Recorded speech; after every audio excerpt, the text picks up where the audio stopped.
We want to welcome back to C-SPAN author David Corn. Showdown is the title of the book. Why did you write it? I wrote it to really explain what was going on inside the Obama White House in what was probably one of the toughest periods for the White House. The book picks up with the midterm 2010 elections, when you can argue that the president was at the bottom point of his presidency. The House Democrats had just lost 63 seats. The Republicans had taken over the House. John Boehner was coming in as Speaker. They had made tremendous advances in the Senate. And after the first two contentious, tumultuous years of the presidency, people were starting to write off the Obama presidency after what seemed to be a very promising start. And I was lucky enough to be able to talk to people in the White House, in Obama's inner circle, and to sort of chronicle what came after that, in the lame duck session, and then this, very up and down year we've had in 2011 with the budget fight and the debt ceiling fights, but of course things like Egypt, Libya, the bin Laden raid, which all I think set up the campaign. So in a lot of ways, this is sort of a pre-campaign book, and that examines what the president was thinking and how he was seeing his own presidency and how he was seeing things as he was trying to tee up this very decisive 2012 election. Our guest is the Washington Bureau Chief for Mother Jones, and the book Showdown, the inside story of how Obama fought back against Boehner, Cantor, and the Tea Party. You brought up Bill Clinton because this morning in the Washington Post, David Maraniss, who wrote a biography about Bill Clinton back in the 1990s, has this: the roots of two presidents. They were born on August days, 15 years apart at opposite ends of the baby boom generation. Bill Clinton in 1946, Barack Obama in 1961. Both came into the world under circumstances which made it surprisingly unlikely that either boy would grow up to be president of the United States. And then this one sentence that I want you to respond to. Among the characteristics the young Clinton and the young Obama shared, a competitive will. I think that's right. And David, as far as I understand, is writing a book about the young Barack Obama that will probably come out in a few months. So he is an expert on that. What I found in doing this book was that the image that we have of Barack Obama, that we get from the media, from interviews, and from observing, is a little bit different, I think, than the true Barack Obama, which may be true in a lot of presidencies. I do think he's gotten a bad rap for being a bad negotiator and for being equivocating and looking for compromises. But I do think he has this fierce competitive will, which is tempered by a real pragmatic streak and the sort of the burden of office in terms of governing responsibly. So there are times when he is indeed sort of trying to cut the best deal and not looking for the big fight. There are other times when he is willing to sort of throw the dice. A good example of that is on the bin Laden raid.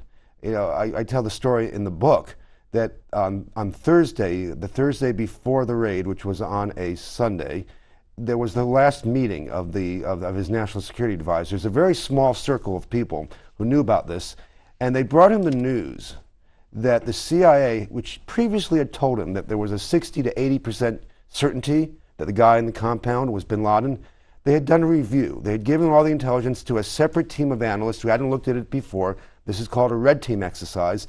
And they went through all the intelligence, and they came in and said, you know what? We think it's only 40 to 60. Not 60 to 80. And so it got a lot of people in the room nervous, wondering if they should go ahead. As Joe Biden has said publicly, he was against it. Bob Gates was against it. Some people wanted a missile strike from a distance. A minority of his advisors in the room, a minority, favored the helicopter strike because everyone else thought it was too risky, and the intelligence didn't bear going through this. He, just said, I'm going to do this, even if it's a 50-50 chance.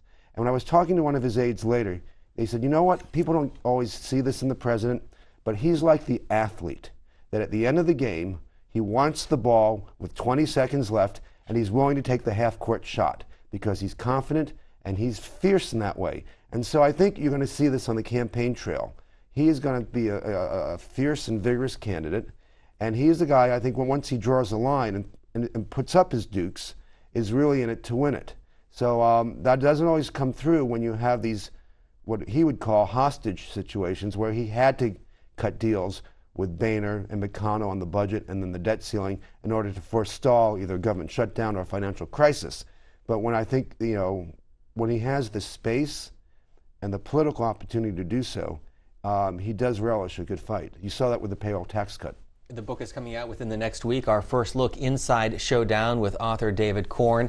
And let's dig into some of the details. You point out that a former Obama White House aide put it this way: Bill Clinton, every day of his life, got up thinking, what is the best argument today to defeat the Republicans? Obama doesn't think that way. He is not a super partisan person. He is not in it for the fight, the political fight. Right.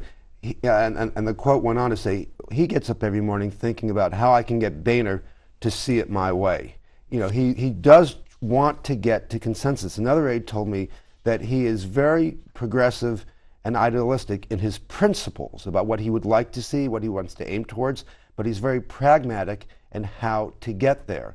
And he is willing to tack back and forth when the winds are against him, as a sailor would put it, to get to his North Star.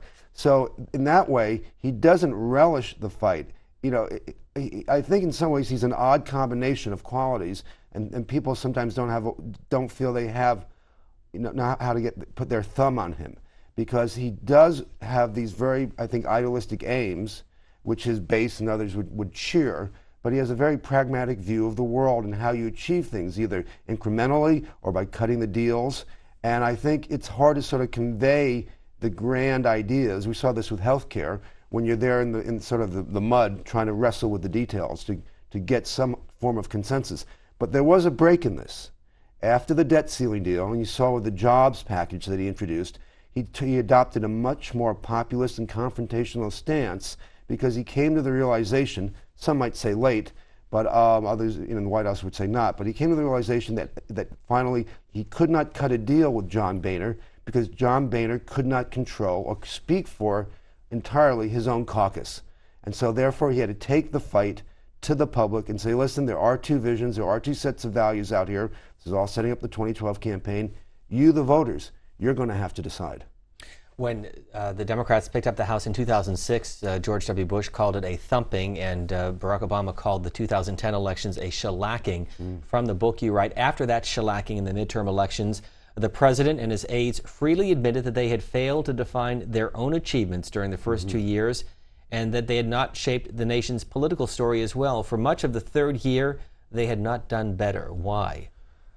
The reason why, the explanation they give for the first 2 years is that they were so busy and overwhelmed with countering crises and dealing with policy matters and healthcare, the stimulus and all that, that they really sort of dropped the ball on defining these issues. They kind of thought that by showing they were getting a lot done and making Congress work, even though it was in a partisan fashion, that would sort of reflect well upon them and the public would see that. But they gave an opening on, say, death panels and the argument that stimulus wasn't working. I think phony arguments, but they took hold. And then, then after the election of 2010, they realized they'd made this mistake, but then they got sucked into a budget fight that ran about twice as long as they expected, and a debt ceiling fight. And in each instance, they really believed that if they didn't somehow find a compromise, if they just took a stand and the government shut down, or even worse than the debt ceiling crisis, there was a financial implosion that would be worse than Greece, that we'd have a double dip recession. And so their first and foremost obsession, I think it was an obsession, was to prevent any more economic harm. And they got stuck in these situations where they were arguing about debt and spending cuts and things that didn't allow them to sort of push their grander, sort of winning the future message that the president put out in the State of the Union. But then after that all cleared, they were able to sort of spend more time messaging on the jobs bill and so on, where they felt that the gun wasn't to their head any longer. So they finally sort of righted that ship. And I think if you look at the poll numbers now, you can see that on messaging, they've kind of pulled ahead in a lot of ways, and according to a lot of indicators, than the Republican Party. Floyd is on the phone from Butler, Tennessee, Republican Line, with David Korn of Mother Jones Magazine. Good morning, Floyd. Good morning, sir. I'm what you call an Eisenhower Republican. I'm an old man, and I'm a lot older than all yous and even Korn. I'm not so old. Pardon me? I said I'm not so old. No, I'm older than you, son. I've been around a lot more than you have, is what I'm trying to say. and I am a Republican, but I do not recognize